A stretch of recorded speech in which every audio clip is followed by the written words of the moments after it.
At first, almost nobody understood what was happening. Teenagers downloaded the app out of curiosity, opened it for a few minutes, laughed at a strange video, swiped again, and suddenly an hour disappeared. Parents thought it looked ridiculous. Journalists called it another short-lived social media trend. Silicon Valley companies barely reacted in the beginning because the app felt chaotic and unserious compared to polished platforms like Instagram or Facebook.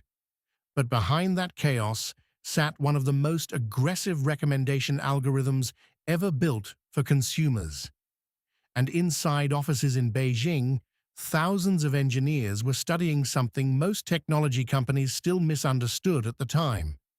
Human attention behaves less like loyalty and more like instinct. People do not always know what they want to watch. Sometimes the algorithm knows first. That idea would eventually help create one of the most addictive apps in modern history. But the strange part is that TikTok did not begin as a global social media revolution. It started inside a Chinese technology company that originally cared far more about news feeds and data than dancing videos. The company behind TikTok was ByteDance, founded in 2012 by Zhang Yiming. Unlike Elon Musk or Steve Jobs, Zhang rarely behaved like a celebrity founder. He avoided public drama, rarely gave emotional speeches, and seemed deeply uncomfortable with fame itself. Many employees described him as analytical, calm, and intensely focused on systems rather than personal image. Before creating ByteDance, Zhang worked at several technology companies and became obsessed with recommendation engines, systems capable of predicting what users might want to see next. At the time, China's internet economy was exploding. Smartphones were rapidly becoming part of daily life. Millions of people were moving online for entertainment, shopping, communication, and news. But Zhang believed most platforms still organized content inefficiently. Websites relied heavily on search bars, subscriptions, or manually chosen categories. Users had to actively tell platforms what they wanted. Zhang thought algorithms could eventually remove that friction entirely.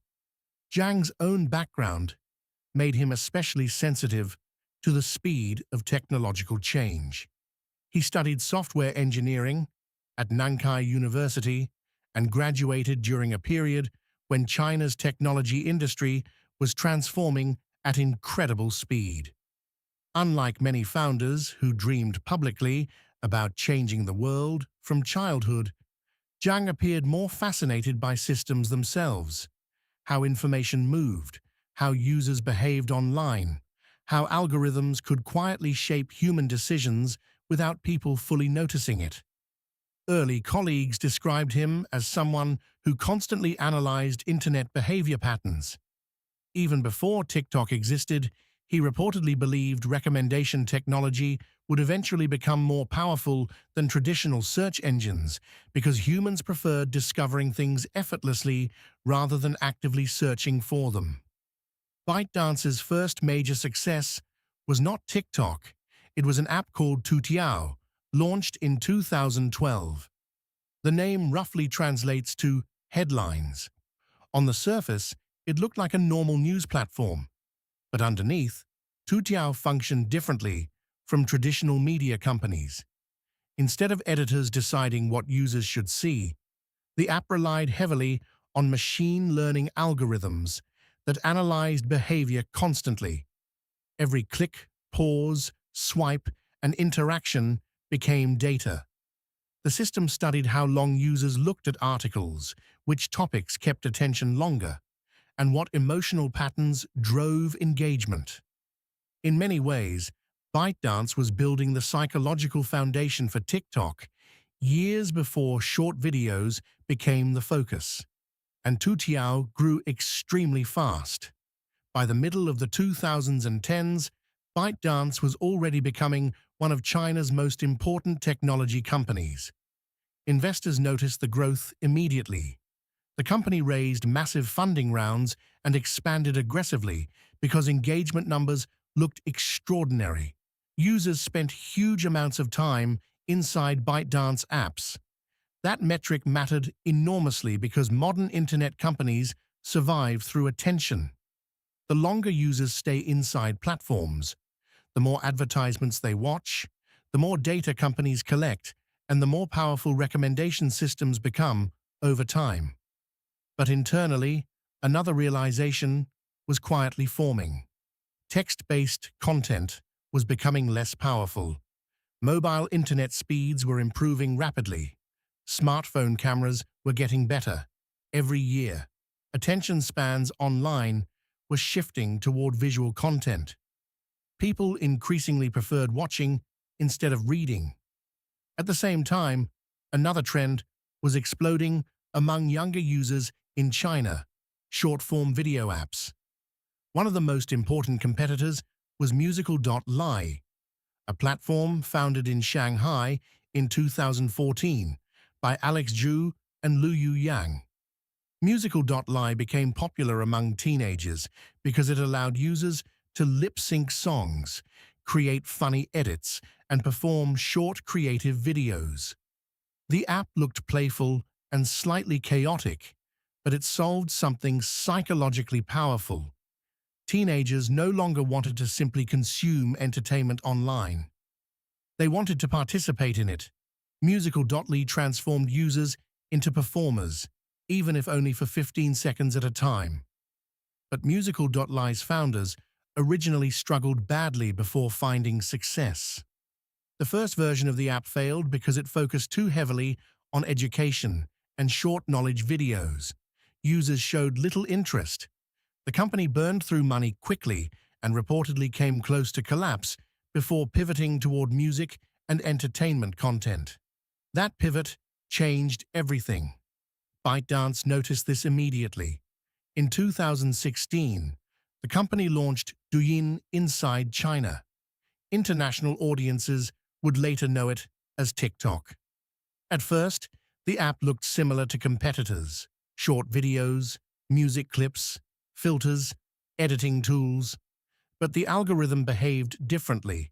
Most social media platforms still depended heavily on social graphs: who you followed, who followed you, who your friends were. TikTok cared far less about your social circle. The app focused almost obsessively on behavior itself. That difference changed everything. When users opened TikTok, the app immediately started collecting signals. Which videos made you stop scrolling? Which sounds held your attention? Which faces, jokes, emotions, or visual styles triggered longer viewing times? The algorithm adjusted constantly, often within minutes. People felt strangely understood by the app, even when they had barely used it, and that created a very unusual psychological effect. Traditional social media often felt social first and entertaining second. TikTok reversed that completely. It felt entertaining before it felt social. Users did not need friends on the platform. They did not need followers. They did not even need to post videos themselves. The algorithm alone could keep them watching. Inside ByteDance, engineers became obsessed with optimization. Former employees later described an intense culture focused heavily on metrics and experimentation. Small interface changes were tested constantly. Every second of watch time mattered. Teams analyzed behavioral patterns aggressively because ByteDance understood something many competitors underestimated at the time. In the attention economy, friction is dangerous. Any moment of hesitation gives users a chance to leave. TikTok removed friction almost completely. The app opened directly into full-screen videos. No complicated menus, no long setup process, no pressure to carefully choose who to follow first. Just immediate stimulation. Swipe. Another video. Swipe again. Another emotional reaction. A joke. A dance. A cooking clip. A breakup story. A conspiracy theory, a cat falling off a table, a teenager crying in a car, a billionaire giving advice, a war clip, a recipe, a beauty tutorial, a comedian, a stranger confessing loneliness at 3 in the morning. The experience felt strangely hypnotic because the algorithm created emotional unpredictability. Psychologists often compare this kind of reward system to slot machines. Humans become deeply attached to unpredictable rewards because uncertainty itself creates anticipation. TikTok mastered that feeling digitally. But while the app exploded in popularity, another issue quietly followed it everywhere. Fear. Not fear about dancing videos or internet trends, fear about influence. Because TikTok was not an American company. For years, Silicon Valley companies dominated global social media. Facebook, Instagram, YouTube, Twitter, Western technology platforms shaped internet culture internationally. TikTok represented something different. A Chinese company had suddenly built one of the most powerful entertainment algorithms on Earth. That made governments nervous. But before politics fully entered the story, TikTok's growth became almost unbelievable. In 2017, ByteDance acquired Musical.ly for around $1 billion. At first, many people viewed the acquisition as expensive and risky, but ByteDance understood something important. Musical.ly already had strong traction among Western teenagers, especially in the United States. Instead of building an audience from zero internationally, ByteDance merged Musical.ly into TikTok in 2018. That decision changed internet culture permanently. Suddenly, TikTok exploded across Europe and North America. Teenagers downloaded it first, then younger adults, then celebrities, then brands, then politicians, then journalists who initially mocked it. The timing helped enormously. By the late 2010s, people were exhausted by the polished perfection dominating Instagram culture. Instagram increasingly felt curated and emotionally exhausting. Influencers edited every detail of their lives carefully. TikTok felt messier, faster, funnier, and more emotionally spontaneous. Users could become viral overnight without already being famous. A random teenager in a bedroom suddenly had the same potential reach as major celebrities because TikTok prioritized engagement instead of follower counts. That changed the psychology of internet fame itself. Before TikTok, social media influence often depended heavily on building audiences slowly over time. TikTok compressed the process dramatically. Unknown users could suddenly receive millions of views from a single video. That unpredictability kept creators emotionally attached to the platform because every upload carried possibility. And then the pandemic arrived. COVID-19 became one of the biggest accelerators in TikTok's history. In 2020, billions of people across the world suddenly found themselves isolated indoors, emotionally stressed, bored, anxious, and glued to phones for comfort. TikTok became the perfect platform for that environment. The app required almost no emotional effort. Users did not need to actively search for content. Endless entertainment arrived automatically. TikTok usage exploded. Dance trends spread globally within days. Songs became hits because of viral clips. Unknown creators suddenly became celebrities. Small businesses discovered products could sell out overnight after appearing in TikTok videos. Entire careers emerged from the platform.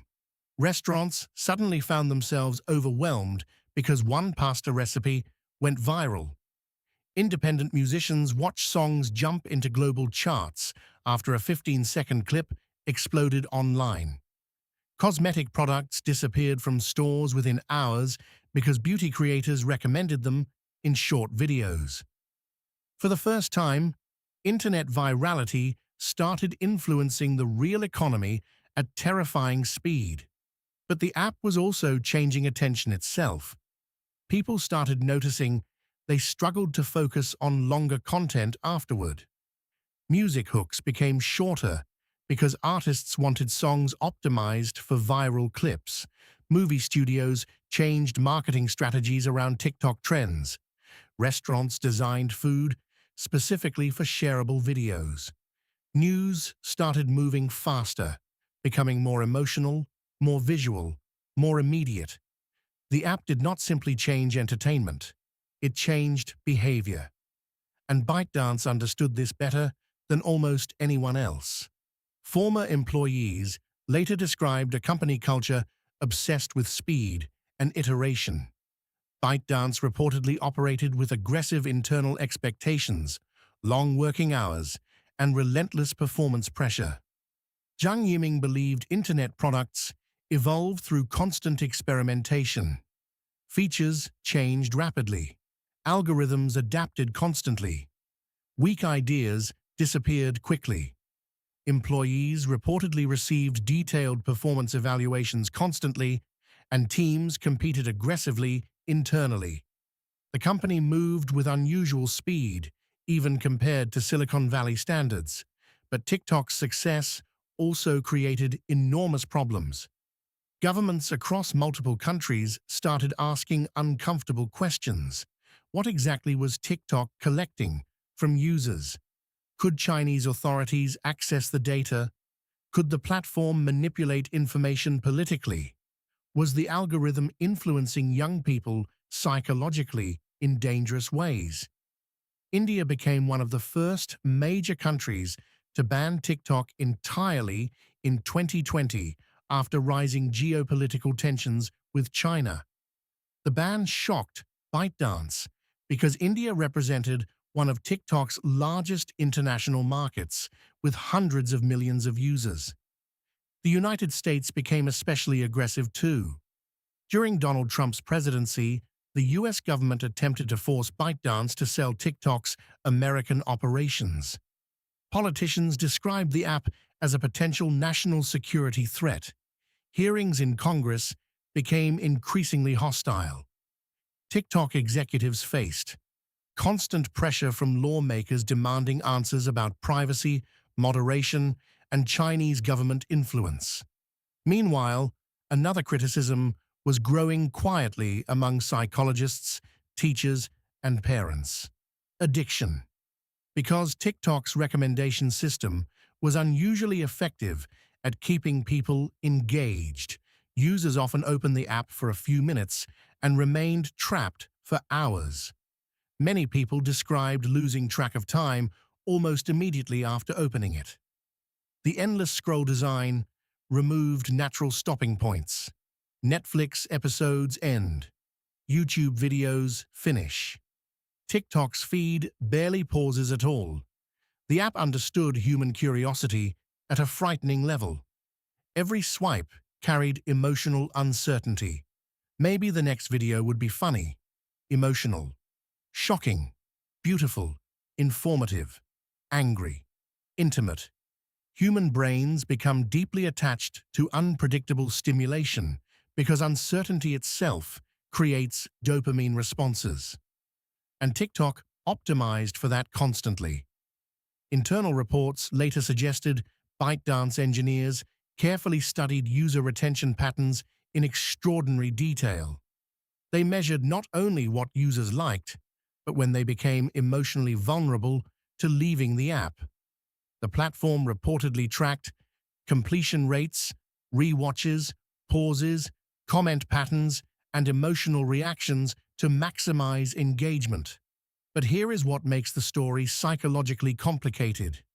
Users genuinely loved the experience too. People laughed more, created more, participated more. Small creators reached audiences impossible on older platforms. Subcultures flourished. Communities formed around niche interests. TikTok democratized visibility in ways traditional social media often failed to do. The same system critics described as addictive also made creativity feel accessible. That contradiction sits at the center of TikTok's story, because TikTok did not force people to stay. People wanted to stay, and that may be more powerful.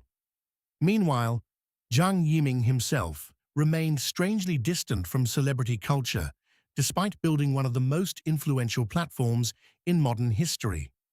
Unlike many tech founders, he rarely became the public face of the product emotionally. In 2021, he stepped down as CEO of ByteDance, saying he was more comfortable working on long-term strategy and research than daily management. The decision surprised many people because ByteDance was still growing aggressively, but employees often described Zhang as more introverted and analytical than charismatic. Even after stepping down, the company he built continued reshaping internet culture globally. By the early 2020s, nearly every major social media platform was copying TikTok's format. Instagram launched Reels, YouTube launched Shorts, Facebook redesigned feeds toward algorithmic discovery. Even Netflix and Spotify started experimenting more aggressively with recommendation-driven interfaces, inspired partly by TikTok's behavioral success. The app had changed the internet itself, and maybe the most unsettling part is how invisible the transformation felt while it was happening. People thought they were simply watching short videos, but underneath, an entirely new relationship between humans and algorithms was forming. TikTok proved that recommendation systems could become more powerful than social relationships online. The app often understood users faster than users understood themselves. It predicted moods, interests, emotional vulnerabilities, and curiosity patterns through behavior alone. That realization changed Silicon Valley permanently, because every technology company suddenly understood the same thing. Whoever controls attention controls culture. Today, TikTok exists in a strange position culturally. It is one of the most influential apps on Earth, and one of the most criticized at the same time. Governments continue debating bans and restrictions. Regulators investigate privacy concerns constantly. Parents worry about addiction. Psychologists study shortened attention spans and behavioral effects.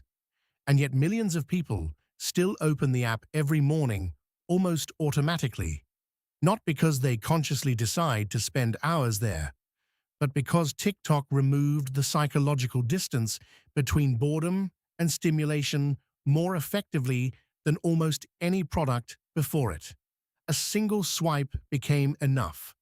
And somewhere inside ByteDance's systems, algorithms continued learning quietly from every pause, every replay, every late-night scroll, becoming slightly better every day at understanding what human attention looks like when it stops belonging entirely to humans anymore. Thank you so much for listening to this audiobook. I truly hope these words inspired you, motivated you, and gave you something valuable to take with you into everyday life.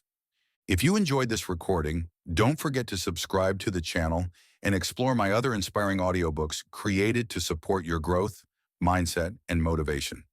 Your support means a lot and helps me create more content for listeners like you. See you in the next audiobook.